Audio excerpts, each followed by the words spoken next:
ভারতীয় বিদ্যার্থী পরিষদের পূর্ণকালীন দায়িত্ব নিয়ে কাজ করেছিলেন বিধায়ক তথা নবনিযুক্ত মন্ত্রী কিশোর বর্মন।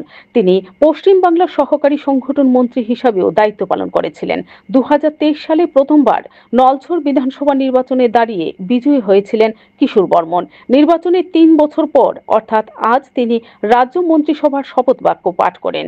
ওনার মন্ত্রিসভায় স্থান পাওয়ার বিশেষ দিনে আগরতলার কৃষ্ণনগর প্রদেশ কার্যালয়ের তরফ থেকে নবনিযুক্ত মন্ত্রী কিশোর বর্মনকে সংবর্ধনা দেওয়া হয়। এই অনুষ্ঠানে বিভিন্ন নেতৃত্বদের পাশাপাশি প্রদেশ সভাপতি রাজীব ভট্টাচার্য উপস্থিত থেকে মন্ত্রী কিশোর বর্মনকে শুভেচ্ছা ও অভিনন্দন জানান। Bureau report, BTV Tripura news. নতুন মন্ত্রিসভায় মন্ত্রী হিসাবে শপথ বাক্য পাঠ করেছেন। আমরা ভারতীয় জনতা পার্টির ত্রিপুরা প্রদেশ কমিটির তরফ থেকে অনেক অনেক শুভেচ্ছা, অনেক অনেক অভিনন্দন জানাচ্ছি। একবার করতালির মাধ্যমে আমরা স্বাগত জানাচ্ছি।